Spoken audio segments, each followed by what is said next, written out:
All right, welcome back to episode 74 of the Hops and Bobs podcast. I am Tom. I am Joe. And Paul Canarky. Yes, our featured guest has shown up for one more episode, and it is his featured episode because we are doing the album Flexible Strategies, which is more of a B-sides album, but still a very interesting one from the Police of all artists. And to pair that, we are doing Flying Jenny's Extra Pale Ale from 𝙁𝙡𝙯𝙯. They are out of Rhode Island, Paul's home state, and it's I have not had it before, but it was hard to get in the state of Connecticut, for me at least. Not so much for Joe, but I drove around. It took me a little while. I went to the make your own 6-pack section at Total Wine, and this was at the bottom of the shelf, and can't lie, there was a little bit of dust forming on top of the can. So hoping for the best, but I do know 𝙁𝙯𝙯 is a really good brewery, so I'm not expecting anything too bad. The date though, it's March of 2021, so we're nearing a year. Oh, you have March? Yeah. Oh, so, I have November. Really? Yeah, I got November. March. So, but it does say super fly instead of like sell by. It says super fly. Oh, mine just says Jenny with like an exclamation point. Yeah. Yep. Uh-oh. Jenny. Well, we might have differing experiences on this one. Yeah. Well, we'll see. I mean, if it's more, I don't know. We'll see. I'm not worried about it. Paul, tell us a little bit about Flying Jenny. Well, I do know that a lot of it is brewed in Westerly, Rhode Island, which is kind of like the most southern point of the state. Mm-hmm. I used to live near there, and it's brewed over there right on Canal Street, and I've seen it, I think. And but no, this is one of like the state's signature drinks, along with Whalers, which I think we did last time. We did that for the Rush episode. Yeah. But yeah, no, I think I looked at some history of this, and I think it said something like it was they originally started brewing it in New Jersey, and then they moved it to Rhode Island, but it's mainly known as a Rhode Island drink, I think. Interesting. Okay. Yeah, very interesting. I've known it more as a Rhode Island brew. Mm-hmm. But it's nonetheless very popular in the state. Cool. Very interesting. I only had to go to one liquor store to find mine. Well, yours is a little different. I'm just saying the greater Hartford area is lacking. Although shout out to Harvey's. I did have a good conversation with the owner of Harvey's in West Hartford. A very cool guy. But shout out to Superior Liquors in Glastonbury, Connecticut. They actually had it. Yeah, let's crack them open. Yeah, let's do it. Hopefully it's not too much fizz, not a lot at all. Oh God. Oh, we got a fizzy one. Now I know why it's a year old. Mine open with no problems. Keep going. It's still got No fizz with mine. Mine was pretty clean. Smells pretty good. Woo! Did you shake it? No. We got anyway. a squirter.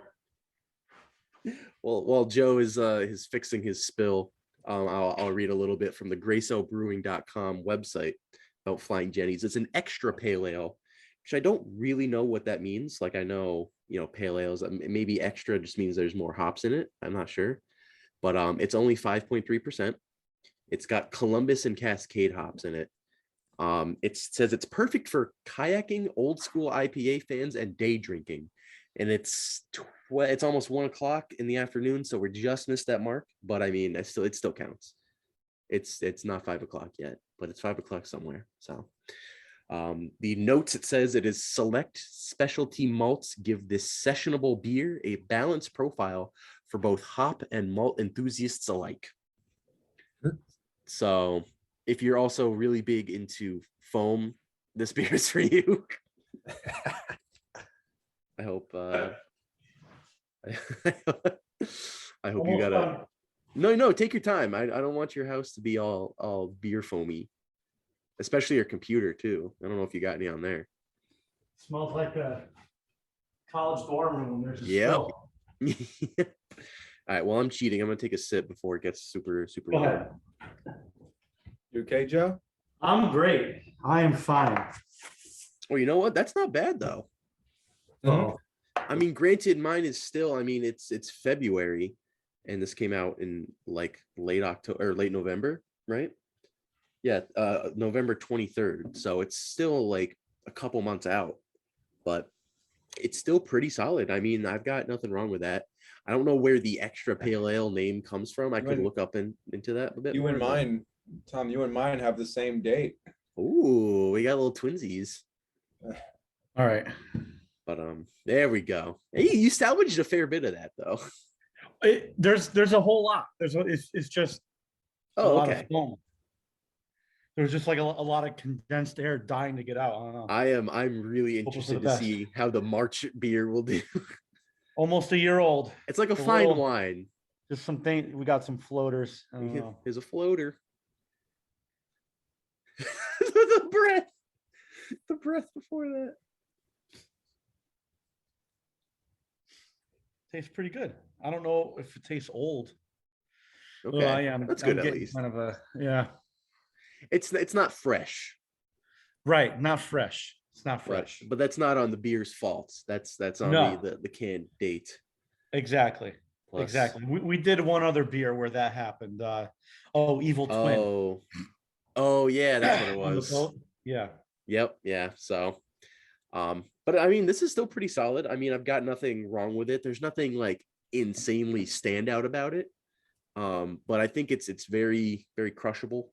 Very, I mean, I could see why day drinking is definitely a thing they advertise, because it's nothing too strong. It's not like a stout or like a double IPA. Mhm. But So I it's, have yeah, here it's good. about extra pale ale. Oh yes. An extra pale ale isn't a recognized style category. So the term is open to interpretation. Simply put, the beer is a twist on the traditional American pale ale and falls somewhere between a pale ale and an India pale ale, which is an IPA, Okay. in terms of hop bitterness, aroma, and profile, as well as alcohol content. Okay. I mean, that So makes it's not sense. a pale ale, it's not an IPA, it's kind of in the middle. Mm-hmm. Yep. It can be characterized as being refreshing, clear, and having a medium body. However, hazy versions exist as well. So kind of like a hybrid pale ale IPA, kind of Yeah. have these in between. Okay. Yeah. I kind of like the hops in it. We never really got into like Tomahawk and Zeus before. So that's new. Right? Does yours say that on the side of the can? Oh, okay. So that's weird. So the website online says Flying Jenny is made with Columbus and Cascade, Yep. but on here it says generous amounts of Columbus, Tomahawk, and Zeus. Okay, so maybe those are like subsections of Cascade hops, or I don't know. For a final touch, they hop with select Cascade. Oh, so they don't even say the full hops amount on the website. Yeah. Come on, Gray Sale.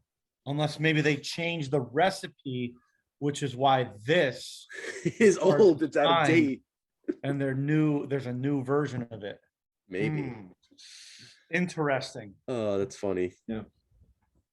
But you know. Now, Paul, how far away is Gray Sale to like Whalers? Like where in proximity? Like the brewery locations. Yeah. It's about half an hour, Okay. 25 minutes. Yeah, they're out of South Kingstown. Yeah, Whalers is brewed right where I'm I'm in the town where it's brewed. Oh, that's cool. Okay, cool. Right. And Westerly, where the Gray Sale is what Connecticut town touches it? It's like Yeah, they're in the bottom left Pocket of. Duck, Oh, Pocket yeah. Duck in Southington Stonington. I think it's Stonington. Yeah, Yeah. Southington's on the other side. Yeah, that's right. But But that's cool. yeah, not that far. Nothing in the state is that far. I've seen a lot of their other brews out before too. I saw a lot of the Captain's Daughter, which is a double that they make, and the Little Sister, which is just their session IPA.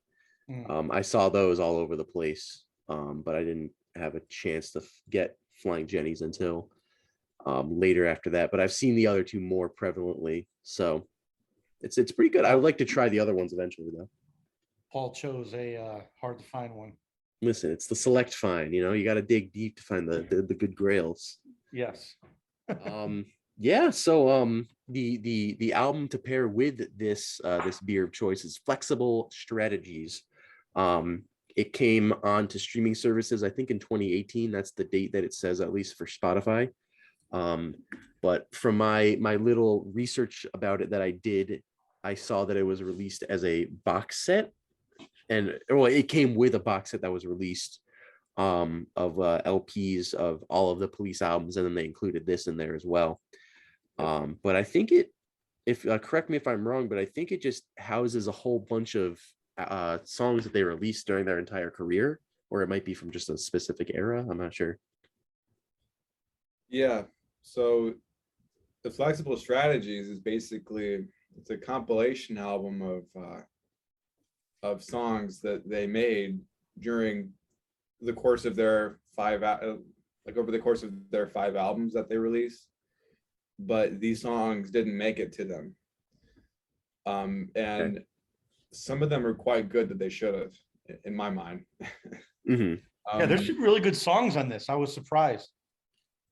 Yeah, I mean, I'm a fan, and I didn't know about this album until like late 2020. So I was kind of surprised to find it and to actually see how good some of the stuff is. But yeah, that's basically what this album is. It's basically some deep cuts that didn't make it to the albums. For some reason, they didn't think that they fit. And it's kind of a shame, because a lot of them, I think, if they released them as singles, they could have been classics. Mm-hmm. In my head. A few of these I think could have done really well. But anyway, we should just get right into it. Sure, yeah. This album was a lot punkier than I had originally thought. Sorry, did I steal your thunder, Joe? No, there's no stealing, but same exact thought. Less reggae-ish and more punky. Yes. Yeah. Which, I mean, it's not necessarily a bad thing. It's just a different style for them, which I was a bit taken aback by. Yeah, very little reggae in this. I think that I think a lot of the reggae that they made it to the albums. Yeah. And songs like this, they kind of just put to the side, and they didn't think it fit with their repertoire. Mm-hmm. And it basically, for the most part, it goes in order from their sessions for their first album to the second one, third one. Okay. I think Tom knows them all, I think. So this is off of Regatta or Outlandish D'Amore. What's their first album? Is that Outlandish D'Amore? Yeah. Okay. So this is like from 78. Yeah, so Dead End Job, which I think is a really good song. It's a good way to kick off the album. Yeah. It has a good little punk rock drive in it, a good bass line, and I think the Police really show off what they can do. And it's one of those Police songs I wish I could sing a lot, but I can't. I just can't hit those notes that he can. And like these, it also contains some jazz, like that opening guitar riff. It kind of showcases that London late 70s kind of London club punk vibe. Mm-hmm. And it's a shame that it didn't make it. And there's like only 3 recordings of them doing it live, which really sucks, but wow. Too bad, man. Yeah, I will agree that this opening song definitely set like a cool tempo to the rest of the album, because it does have like a very fast-paced feel to it, and it's a little more jittery, a bit more energetic, which I think is a good way to get going on something like this. And granted, I'm not a huge Police fan. I definitely do enjoy a lot of their singles, and I really do enjoy Zenyatta Mandata. I think that's a great album. I actually almost chose it to do for one of the episodes, but I had to change it for some reason. But I still have the fake album cover for the picture in my little folder over there. one day we'll get to it. But yeah, no, just a cool way to start it. Yeah. I also I like this song because it kind of shows where Sting was in his life before he hit it big with the band. And he's saying he clearly doesn't want a dead-end job. He doesn't want to be a teacher, which is what he was doing probably when he made this. And he didn't really? want. I didn't know that. Yeah, he was a teacher. He was an English teacher. He taught like elementary school. I didn't know that. Oh yeah, no, it's true. But he he's saying he really wants to make it happen. And what are some and towards the end the lyrics get kind of explicit. I think he says like you can stop your dead end fucking job, you fucking. So a cool way to start it off with. And yeah, same thing with the next song, Landlord. I mean, this is British punk rock to the T. Oh, for sure. This was a really cool kind of listen for me, because I really never heard this side of them before. You always think of the reggae style to them. This was cool. I liked this song too. Yeah, this one's pretty cool. Yeah, I believe Dead End Job and Landlord were the two songs from Outlandos 𝙁𝙗𝙗 that didn't make it. Okay. And there's definitely some songs in Outlandos 𝙁𝙗𝙗 that I can think of one that I would like to pull out and replace with Dead End Job. It would just make it sound so much better. But no, Landlord, I think again, it's kind of like that whole, Sting kind of venting anger out, like, what is it? It's like I don't know why you can't take my house or something. I don't know what you expect me to do when you throw me out onto the street, that kind of thing. And but it definitely shows out their punkier stuff. And you're right, there isn't a lot of reggae on it, because I think everything that was reggae made it to the albums, and that's where they knew that their strengths were. But the song does have a catchy chorus, I think. It's like, yeah. I actually found a little bit of an interview with Andy Summers where he talks a little bit about Landlord. He says, it was very, very early days because I just got into the band. It was more of a punk thing, which was really ultimately our style at all, which wasn't really our style at all, sorry. But we came together in the absolute ferment of the raging punk scene in London. And that was kind of the material we played in the first few months, once we really got to officially be a band with me in it. When he replaced Henry Padavani in 1977, started rehearsing.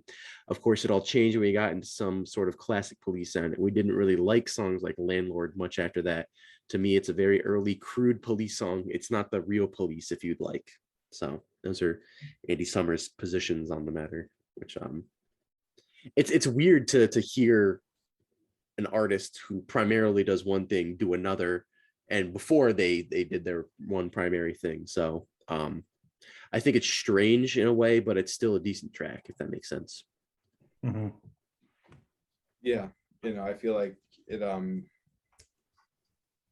he's trying to show off his kind of shreddy skills a bit with this one, which the Police is known for kind of minimal guitar, I think. And then in this one there's like a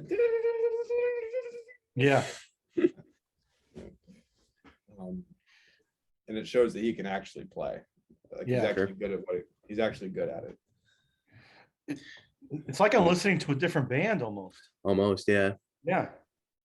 It's oh my god, I can't remember the drummer's name. From what band? From the Police. Oh, it's Stewart Copeland. Thank you. I mean, he's a great drummer. It doesn't even sound like him, like what you would expect from him. Yeah, a really cool perspective of the band. Hmm. I remember Tom when he like texted out the album choices. I was like, flexible strategies. I don't remember Hmm. hearing that album by them. I knew like, the 5 albums, and then he was like, "Oh yeah, it's all like B-sides and stuff." I was like, "Oh, okay, cool." Yeah, good pick. You get Yeah. to Visions of the Night. This one doesn't. Yeah. This one to me doesn't even sound like Sting. I mean, obviously parts of it do, but when it gets into that higher register screaming part, was gazing into the visions of the night. It's not really him, but I mean, it still sounds good. I do enjoy this track. Yeah, this is a great song too. I mean, it's energetic, it's raw, it's fast, but it's also clear too, and it's not sloppy. Hmm. It's yeah, really good song. Another good Police track. Yeah, and you know, a lot of these songs show off his vocal ability and his range. He can almost, I think in his prime, he could hit almost Getty like notes because he could sing high, and Yeah. I think a lot of people like downplay his range, but he could Mhm. actually sing higher than most males can. It's interesting you just said Getty, because a few songs later on I got like really big Rush vibes from. Which one? I can't remember ones just by looking at tracks, but once we get there, Yeah, I'll point it out when you get there. yeah. Yeah.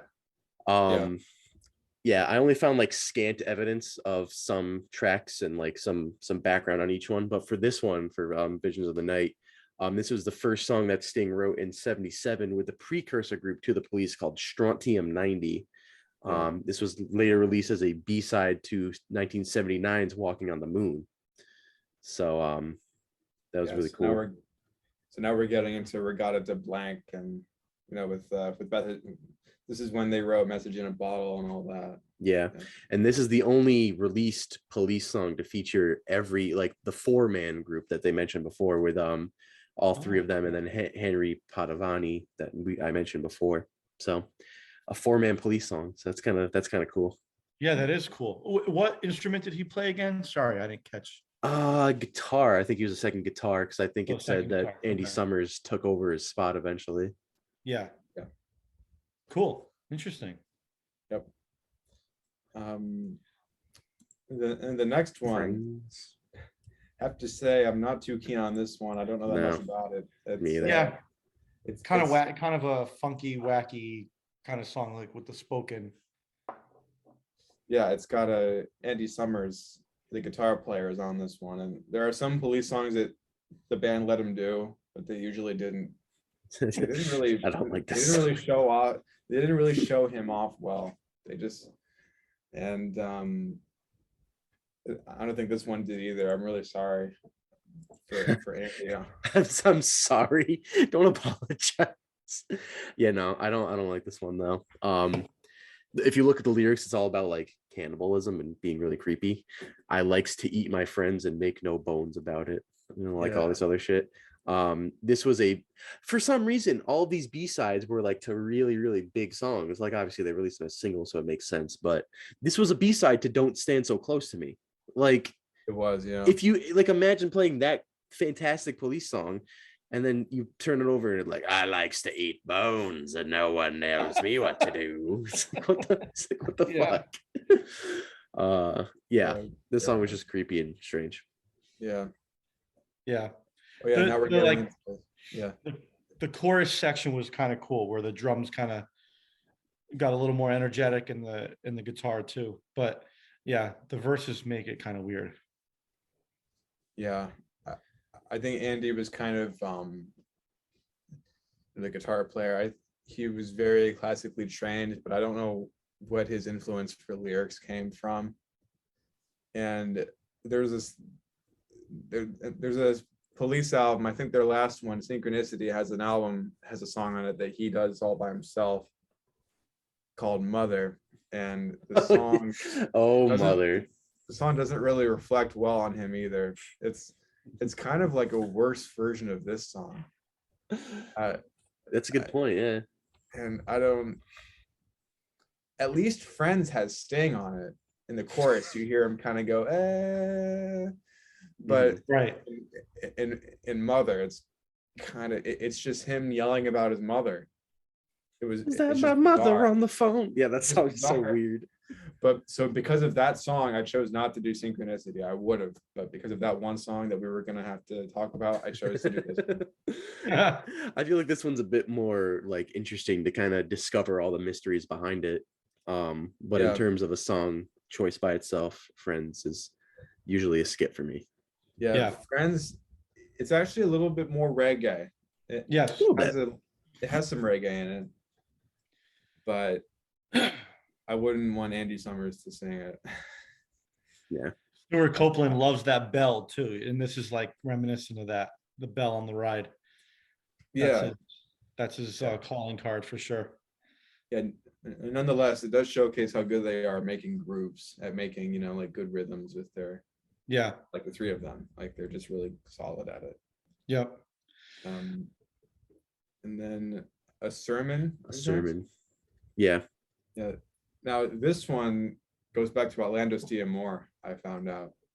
Really? This one, yes. So this one is actually Oh, the yep. earlier one. What year was that album? 78. Yeah. Yeah. So this is one of the Rush-esque songs that I kind of caught. This one, yeah, I could see that. Like first album, second album, Rush, like early Rush. Got big Hemispheres vibe from Rush on this one. But again, decent song, and you know, Copeland does the bell again on the chorus. Yeah, good song. I like this track. I think it is a little unpolished. I think some of Sting's double layered vocals are a bit sloppy, but I mean, granted, it's kind of a B-side to begin with. That's, you know, going to be expected.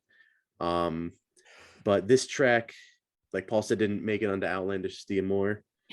I keep saying Outlandish 𝙁𝙗𝙗. I don't know why. But this was a B-side to the track the doot doot doo da dot dot da, which is probably the laziest named song of all time. But this song is okay. I kind of like it. I can understand the Rush influence. It does feel a bit more open and kind of has a lot of opportunities to go about it. And I think definitely has a lot of potential. I think definitely could have made it onto Orlando's 𝙁𝙗𝙗. I don't see why it wasn't, but I enjoy it. If it was a bit more gussied up, you know. Yeah. Yeah, but More refined. exactly. Refined. Yes, that's a good word. Yeah. It's sarcophagus. Yeah. I don't know too much about to say this one. It kind of it's usually a skip for me. Oh, okay. But I do like how it's like a nice, you know, refreshment after Friends. Yeah. Maybe that's it too. Maybe Friends was such a low point for me that I'll take anything. Yeah, it's more upbeat, and you know, it's like like that. And yeah, I mean, not too much to say about a sermon, but I think it was going to be called something else before it was changed to that. But but it's so for me. Yeah. We got you got Shambell up after that. This was a B-side to 1981's Invisible Sun, which I don't know that one as well, but and now we're heading into A Ghost in the Machine. Yep. So this is where we get to my favorite parts of the album. I do agree this album is a little bit backloaded. But yes, continue. Yeah. So Shambell it's an instrumental. Yep. There's no vocals in it, but it does kind of showcase where they were going, and it kind of I actually think this song would have worked if it fit in. Maybe with some vocals in there, but it's basically you know, like it starts off kind of slow with some bass and drums and guitar, some minimal guitar. And then there's like a chorus part of it where there's some synth in the back of it, and it's upbeat. Like it shows how like fun they can be. And if they played this live, it would have been cool. Yeah. The bass plays the same thing throughout the whole song. Yeah, it doesn't really change up. Yeah, and I know because I learned these because I liked them, and the Oh, you bass learned this doesn't one? change. What? You learned this track? I learned them all. Oh, really? That's cool. Yeah, I learned them all for fun. I mean, maybe not friends, but Why not? I mean, it was easy. That's funny. But yeah, 𝙤𝙬𝙅𝙚 I like. It's one of the ones I like to play. Yeah. I think part of this album being a little bit backloaded for me is, like Paul said, it kind of follows the progression of their career. You know, you started off with these kind of weirder, punkier tracks where they were kind of struggling to find their sound in this huge punk scene in London at the time. But as you go into it, you know, they know what they are and they know what sounds good for the Police's sound. So when you get into the second half, you know, they know what they're doing at this point. And, you know, obviously it's their songwriting isn't good enough to make it to an album, but I think that plays into why the second half, for me at least, is a little bit better. Yeah. I like this song a lot. And it actually, once that chorus kicks in, it reminds me of, I do this a lot. Yeah, this that- reminded me of something. I couldn't put my Yeah. finger on it though. that guitar pattern from the song Remains the Same from Led Zeppelin. If you play these two songs back to back, That's what it is. Yes. I Yeah, couldn't think of what it was. It's like the same thing. Yes, you're right. Yeah, didn't yeah, notice I that. caught on to that pretty quickly. I thought that was pretty cool. Maybe one of the reasons why it didn't make it onto the actual album, maybe the producer said like, hey, Yeah, that's sued. pretty close. I don't know what the years were.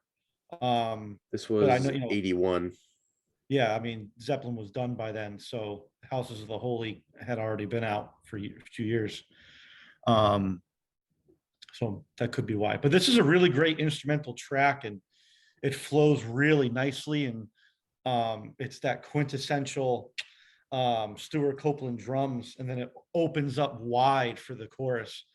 Yeah. Yeah, big fan of this song. It's really good. It's a musician's treat for being an instrumental. Yeah. When I'm into an artist or I'm listening to a song, I'm looking for like atmosphere, and I feel like this song exemplifies a really good atmosphere. Good point. Yeah, it's a good word. Yeah. Yeah, I and agree with that. from beginning to end, I mean, from Stewart's little hi-hat shuffle, and then, you know, it's good. Yeah. It's kind of good to have a break from Sting's voice every once in a while, because sometimes Mhm. I really don't want to hear it. But his bass playing is great. Yeah. So And we travel over to the title track of the album, Flexible Strategies, another instrumental. But you kind of understand like how big of the singles were that these B-sides were attached to. Like this one was for everything, every little thing she does is magic. And you know, yeah, apparently it was so good enough to be named after, you know, this album, or vice versa. Sorry. By the way, the title of the song comes from a U.S. defense report from 1957 under President Eisenhower, which argued for limited use of weapons of mass destruction against Soviet aggression, contradicting the MAD doctrine. So there you go. Flexible All right. strategies. I like the horn use of this one. You can hear the extra instrumentation added into the back, and you know, the kind of that funky bass line. It picks up a little bit more from 𝙤𝙬𝙅𝙚, and the not really a lot of drum fills from Copeland. There's a lot of cool work being done on this. I think it's slightly better of an instrumental than 𝙤𝙬𝙅𝙚, but both still have their merits. I think in terms of the flow of the album, I think putting two instrumentals back to back doesn't make a whole lot of sense. But also, I mean, it's a B-side, so it doesn't really matter. But I mean, both are great. I just prefer this one a little bit more. Also, like, this is essentially a compilation album, so it's not like they, you know, recorded this album and went through the tracks. They kind of just, like Paul said, put the B-sides in chronological order from when they were all released. So you know, there's not going to be much, even flow throughout it. Mhm. Yeah. God damn it, I was thinking that too. Yeah. Got to do an With album this by then. song- Yeah. Yeah. I don't have to. No, not a Pearl Jam guy. Nah. Oh, what were you gonna say? With this song, as soon as I heard like the saxes and the saxophones, which Sting plays, I think, Oh, I knew that it was Ghost in the Machine era, because there's like 5 songs in Ghost in the Machine that like heavily rely on the saxophones. Cool. That's mhm. what they were into. And no, I think it's a fun song. I mean, the bass is kind of, in my view, the bass plays kind of a generic line. It kind of, it's like a funk, kind of a funky solo. I think it's kind of like a song where like Andy Summers is given a chance to, do some solo stuff. He's often thrown to the side sometimes. Yeah. But, This is a but no, I jam. like it. It's a jam. Yeah. Yeah, I like how, as I know this, they made Every Little Thing She Does Is Magic, and they needed a B-side for it, but they didn't know any song that they could pick for it, so they just jammed out in the studio, made this, and just put it as the B-side for Every Little Thing She Does Is Magic, and then that was it. So it's like essentially improvised, kind of. Yeah, That's cool. yeah, and not bad, not bad. I like it. Yeah. And And then Low Life is next. yeah, it comes right after this. This was the B-side to the Spirits in the Material World single, released in '81 as well. It's good. I like the kind of was it triplet beat? Or 3/4 time, not triplet beat. Yeah, it kind of talks about like depravity and the persona's exploration and like descent into depravity. I think it's kind of interesting. It's a little bit slower and a little bit the pace kind of takes a bit of a slower turn, but I think it kind of needed to in terms of the album. Is it a standout for me? Not necessarily, but I think, like Paul was saying, the atmosphere is definitely a good one for this one. That's one of their strengths too, is that atmosphere, that like kind of open sounding song style. That's one of their strengths. There's Yeah. a saxophone solo in there, isn't there? Or some kind of part. I thought that was a good addition. Yeah, at the end of it, I really do think this should have been on the album. I mean, it's just, like it fits in well. And for me, this is one of the top songs of the album. It's not at first it was a miss for me because of the sax solo, but then I started to like it more. I think it's Sting hits some really high notes in it that I like. Kind of shows off his range, and I love the little rhythm relationship that the bass and the guitar do. Well, no, I mean the bass and the drums. That's what I mean. The bass does this like ding ding ding ding ding ding ding ding ding ding. I've always liked that, and I think I love listening to Police songs and trying to figure out if he's playing like a bass that has frets in it or a bass that doesn't have frets in it. Did he play fretless a lot? Oh yeah, he did. He played a bunch cool. of fretless stuff. That's why I got my fretless bass, is because I know that a lot of Police songs are played like that, and then I ended up liking it. So That's really cool. I didn't know that. but yeah, so I love Low Life a lot.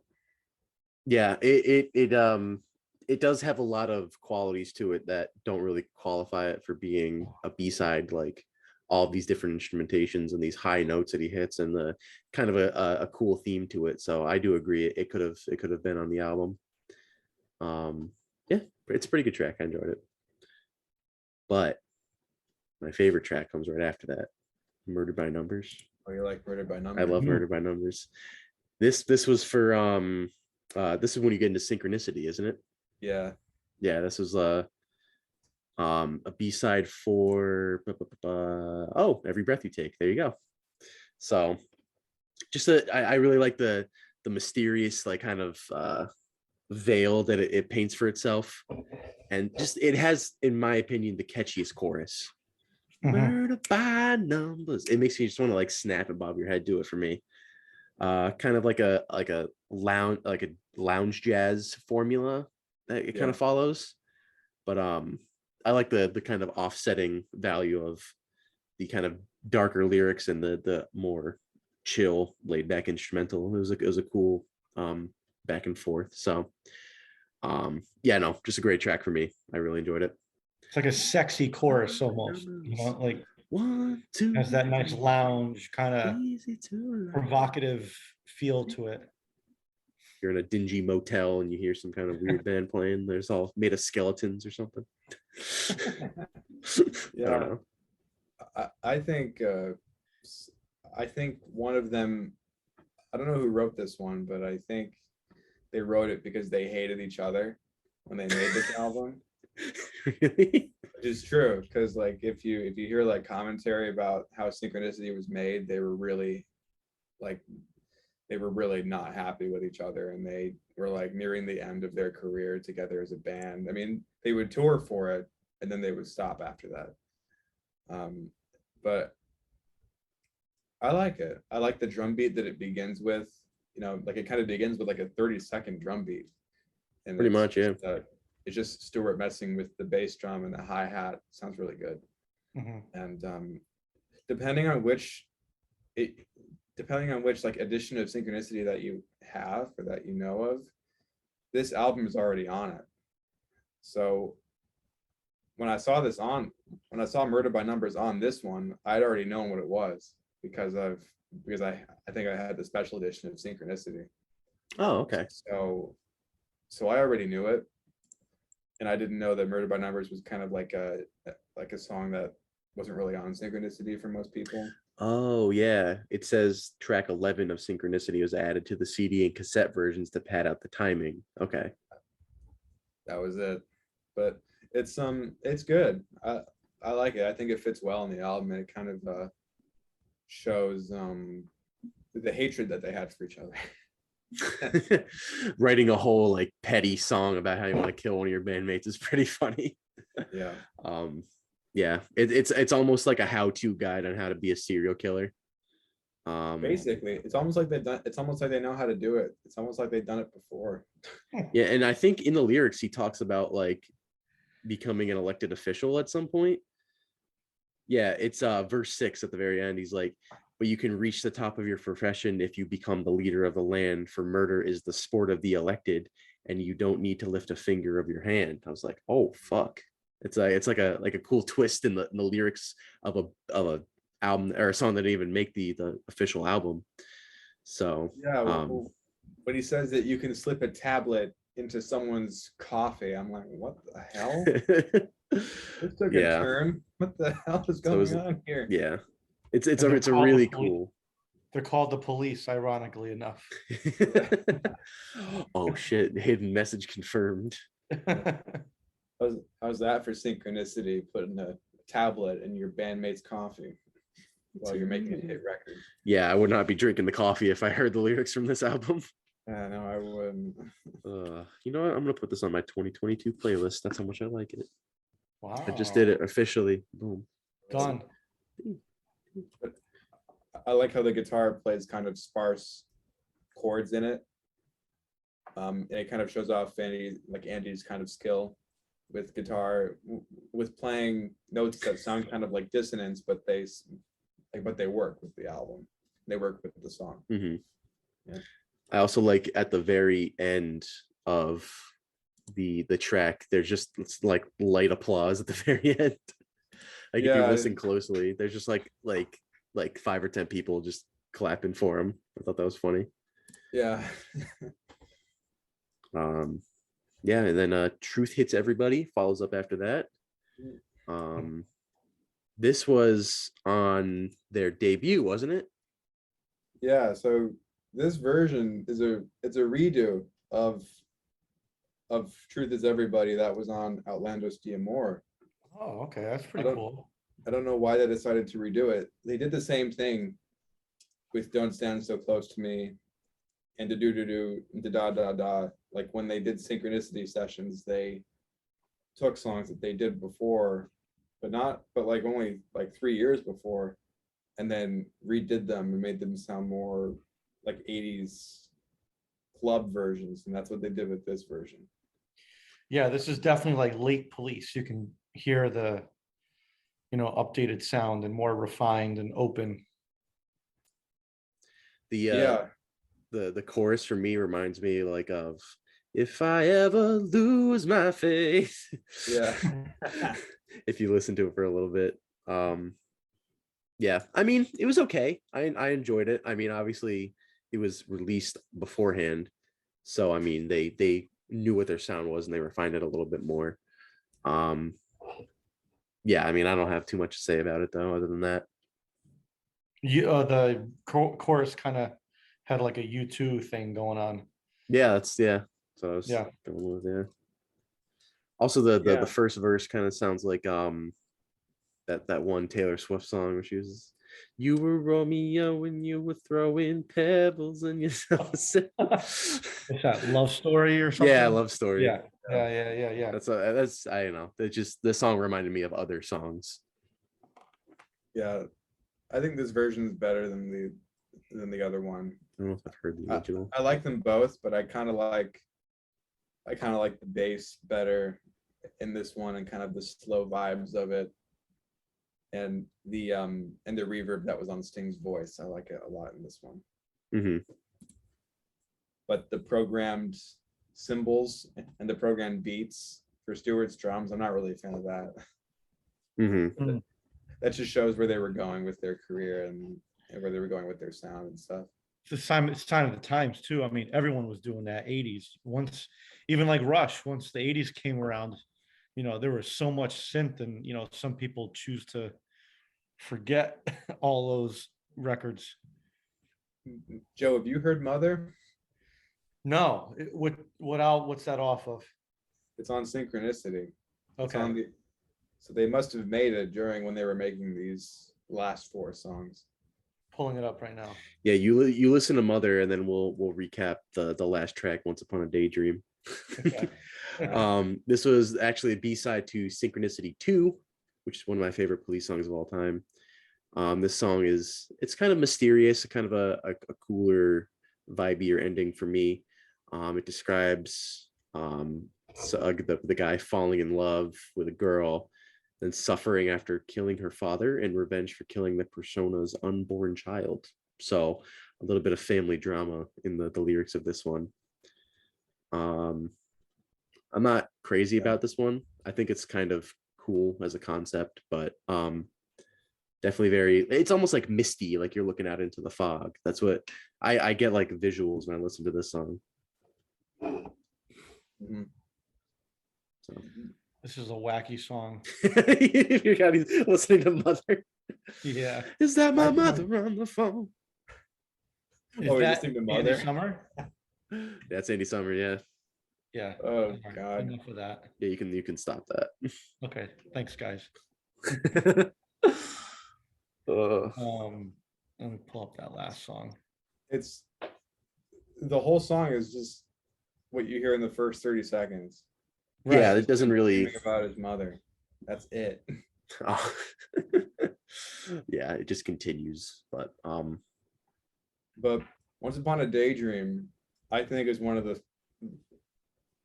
stronger ones for me. I think it should have definitely made it onto the album, because not because of the lyrics, but because of, I love the intro of it, where it kind of begins with the synth, and then it kind of, and then the drums and the bass and the guitar come in kind of slowly. They've always been good at that. And at this point, they're really into the synthesizers, but it works for them. And it gets kind of dancey. I think it's like one of their more dancier ones. I mean, minus the lyrics. But, and also I think Sting is playing either a fretless or an upright bass. And I think it really complements Andy's guitar tone usually when it has that upright sound with it. And I think that's like the quintessential Police sound. Mhm. So I've always loved the drive of this song and the rhythm and the lyrics, not so much. So That's fair. I'll get you on that. Yeah, yeah, I can understand that. I just like the cool mysterious vibes and the aspect to that as well. Kind of a neat way to end the album too. Kind of instead of sending it out with this big bang, kind of just lets it float off into the sunset or whatever you will have it. But yeah, definitely a very cool way to close it for me. Yep. Yeah, You know, me Not my too. favorite, kind of boring to end it, I can agree considering with that too. more exciting songs that were on the rest of the album. But again, it's a compilation of B-sides and unreleased tracks, so can't get too upset about it. Yeah. I think it's good. It's a good song to end on, just because, not because it's boring, but because it kind of reflects where the band was at the time and how not kind to each other that they were. But I like, and for some reason I think it kind of works, but that's from a Police fan. If you don't have any more closing thoughts, I guess we can get into some of our favorite tracks. If you are Paul, why don't you start? It was your album, it's your beer. You start us off with your favorite tracks. My favorite tracks, my top three are definitely Dead End Job, Oh, okay. Low Life, and Once Upon a Daydream. Those are my top three. That's a good top three. I can't blame you. Nice. I already explained what my favorite was, but I'll go back. It's Murder by Numbers. I think it has that kind of upbeat 3/4 time tempo where got that cool jazzier lounge sound to it, and darker lyrics. But it really, like, it's a classic Police song. It really set it. I can't talk. Their style really came through on that, and I think it should have ended up on the album. I'm going with Shambell Hmm. is my favorite. Yeah. I mean, it could just be because it's instrumental and, I tend more towards that, but I just think instrumentally, it's a cool, like, representation of the band and their sound, having not even heard the song. And I feel bad picking a song as my favorite that doesn't feature Sting on vocals, but I mean, there's enough songs out there There's where, enough Sting. yeah, there's enough Sting. You don't need more I just like the peaks and valleys of this song and the distinct, verse and chorus sections. It was a great jam. I really enjoyed it. This is my favorite song on the album. However, Joe, Yes. what's your least favorite? My least favorite, I'm going with Well, I mean, we can we all Friends. agree? Can we Yeah. can we all come to a Freeway? collective agreement that it's Friends? For me, the biggest skip on this album, you already know what it is. It's Friends. Yeah. I'm sorry again. How could you? It just doesn't have a lot to it. I mean, it's It's the sequel to Mother. yeah. They should have called it Father. Well, I guess Friends kind of works. It's like friends and family, but Sure. For my top track, We'll go with that. you guys give top tracks. I'll give a top track for Low Life. That's my Okay. top track.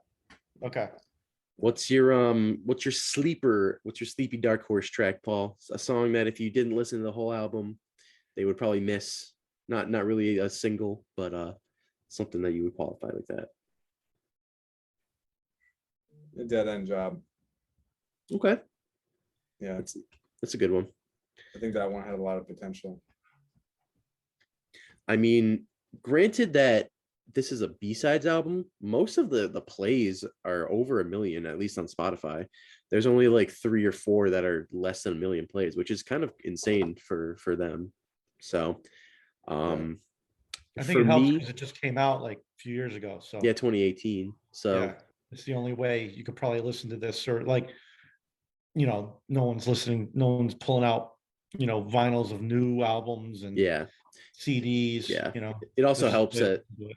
they didn't like put out any like lackluster albums in like the late 80s or 90s or 2000s, or so they just Right. kind of stopped when they were good, which I can appreciate from a Police standpoint. Yeah. For me, my sleeper track goes to the title track, goes to Flexible Strategies. I actually I'll put Chambell in there as well, but I preferred Flexible Strategies a little bit more. Just a really cool instrumental track. I like the horns that they put out through there. The percussion was a little bit more intense or intricate, and I think they all separately had better aspects to, or at least more involved aspects to the instrumental for me. So yeah, that's my sleeper. Cool. Yeah, I mean, Flexible Strategies is a great song too. It's just an all-out jam. I like that. But I have a couple sleepers. I'm gonna say Landlord. Okay. I really like Landlord for its punkiness and its rawness and kind of the early era of the Police. And then I'm gonna go to Low Life for kind of the later career, more refined sound, synthy, a little more reggae sound. And I caught a lot of like Rush vibes in this song too. This was another one where I kind of heard a lot of Rush, like especially during the choruses. But yeah, it's great track. And I think just overall, I was pleasantly surprised about this album. Usually you don't get a lot of quality songs out of a B-side collection, you know. Yeah. So yeah, I was pleasantly surprised. All right, so let's drop a hot rating on there. Paul, why don't you start? Do Out it, of Paul. out of 10, what are you feeling? Give it a rating of 7.7. Ooh, the 0.7. Wow. Do you have an explanation as to why, Paul? I can attribute that to, songs like, Someone to Talk To, or A Sermon, Friends, and Visions of the Night, songs like that. Like they're not as strong, but they're still okay. Okay. So yeah, that's my 7.7 rating. Okay, that's fair. All right. I originally, coming into this review, I was right down the middle. I was split at 5. But as we kept going, I got a little bit of a deeper understanding of the album. And like I mentioned before, it was almost like you reliving their entire career, but obviously not in like the main focus of the album sense, but more of like a behind the scenes look. It's almost like a commentary on their entire band's existence. So I think I'm gonna bump it up. I'm gonna give it a 6. What I don't know if I would re-listen to this album a lot going forward, but I think there's a lot of cool hidden tracks where if you're a bigger fan of the Police and you want to just get a deeper understanding of where they were, I think I would definitely recommend this album.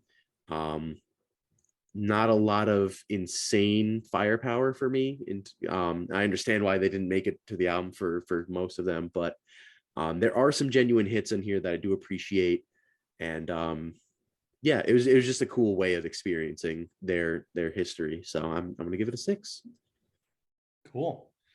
Tom, I'm right there with you. I'm going to give it a 6 as well. Yeah, I mean, it's a really good album. I may, come back to it, but it is a cool kind of representation of the band through their different eras, made up of songs you probably never heard of.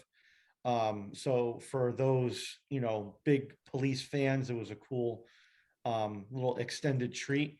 And for people that are not into the Police, a few of these songs might catch your ear and be like, oh, I kind of like that one too. Yeah. So yeah, I'm gonna go 6 for me for sure. Cool. Yeah. But to switch it back once more, what are we feeling on this beautiful Flying Jennies out of Grey Sail Brewing Company? Paul, it's your beer. Start us off. Very good. Yeah. I worked in a restaurant a couple of years back, and I think I remember a lot of people ordered this along with Whalers. I mean, partly because it's local, but because it's but also because it's a good pale ale. And and I think this is the wrong beer to go off of because it's old. A little bit. I Not a wonder if whole- they discontinued it or something, because unless you go to the brewery, I haven't seen like a newer release of theirs. I don't think they. Maybe No. maybe they stopped distributing it as broadly as they did, but continue. I hope they didn't, but I don't know. But anyway, I like this drink. I think it has a lot of. I think it exemplifies good hops. Oh, along with the bops that we did. Yeah. Oh, oh. But yeah, no, I like it. It's Rating? good classic local beer. Out of 10, Paul, what are you giving it? I'll give it a 8. 8? That's good. That's pretty reasonable. Nice. I wasn't as crazy for this one as I was for some of their other stuff. Maybe it's because it was packed in November or something along those lines. But I did enjoy it a relatively. I would probably give it the same rating I gave the album, which is a 6. It's been a bit of a 6 review for me. If you're into a bit more of a hoppier beer, I would recommend this one because of just the extra amount of hops they put into it. For me, that's not necessarily my style, but it's still pretty palatable for what it is. And I would like to go try a lot more of their other stuff because I've seen, like I've said, the Captain's Daughter and all their other. They have a flagship IPA as well, so I would like to try that. But yeah, I'm feeling about a 6 on this one. I think I may. You may be biased. Yeah, I think I may like exclude myself from ratings just because it's clearly not fresh, and I don't want to give an unfair rating, which is a shame because based on the hops and the look and the color of it, I want to like it. I want to give it a fair shot. So if I find myself in Westerly one of these days, I'll just go right to the brewery. We can put like a Barry Bonds asterisk on this review if you want. If you can give it a number, you can put a 755, but we'll put an asterisk in the corner for you. All right. Okay. All right. I'll give it. What did I give the album? A 6? Yes. Yeah, I gave it a 6. Sure. I'll give it a 6 as well. I'm lockstep with Tom today. But we'll put a little asterisk next to it. It could be higher than that if I had a fresh can. But okay. Yeah.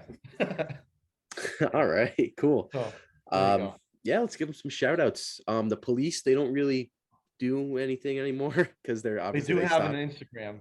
Oh, really? Okay. It's the Police Band Official. Oh, well, I mean, the police, I'm sure it's tough to get that kind of trademark down. They actually just posted a picture of Sting 2 hours ago. I just saw. Oh, wow. Yeah, And so they're they're This is active. incredible. Oh my god, this means they're reuniting. That's great. That's you breaking news from the Hops and Bops podcast. Police is reuniting. But yeah, we got 𝙁𝙡𝙮𝙣 Brewing. Check them out at 𝙁𝙡𝙮𝙣𝙍.com. I don't know what their Instagram is offhand, but Instagram is just 𝙁𝙡𝙮. Oh, really? Yep, just 𝙁𝙮, one word with an E. Yeah, GREY, not AY. Yeah. Yep. Yeah, it seems like they have a whole big list of beers, and they're relatively they're spreading out their reach because I've heard a lot about them. So yeah, go check them out if you're around the New England area. Yep. Yeah. So there you guys have it. Thank you so much for listening and tuning in and growing this along with us. We thank really you to appreciate it. shout out to Paul as well for Yes. being very knowledgeable on the police and for joining us for the past 2 episodes. Yeah. Check his band out, Eclipse Band RI. Is that your Instagram tag? That's it. Eclipse Band RI. They're touring. RI. Go see them at their upcoming dates. Yeah, we're actually gonna be. When is this episode gonna? This will be out the 20th. Yeah. Oh yes. We have a show on March 6th and then March 19th. Oh, perfect. So go check check them out. They're very cool. I will be at those shows. We actually have a show a week from today during the Super Bowl. You're doing a Super Bowl party? Yeah, we'll see how we're not that concerned about it because the Pats won't be playing, and Tom Brady's gone forever. Oh, thank God. So Forever. Rest in Well, peace. I hope. I mean, I don't hope, but I mean, I it's hope. it's time for football to take As- another. As a Jets fan, I hope. It's time for football to take another direction Yeah. away from Tom Brady. Yeah. Well, thanks again, Paul. Always welcome back. yeah, thank you. Seriously. Yeah. Oh, you got And it. then, Good to be back. yeah, Hops and Bops podcast. Check us out on Instagram, TikTok, and Facebook. We're streaming, as always, on Spotify, Apple Podcasts. We're on YouTube for the visual episodes. Visuals are on Spotify. We're on a bunch of different other platforms. Check out the TikTok. Yeah, check out the TikTok. Tom You know works hard me, on those. You know me. Yep. And yeah, keep checking us out. We are happy to do this. I Having a gotta lot do the of piece again. Yep. So for Tom and Paul, I've been Joe. We'll see you next time. Peace.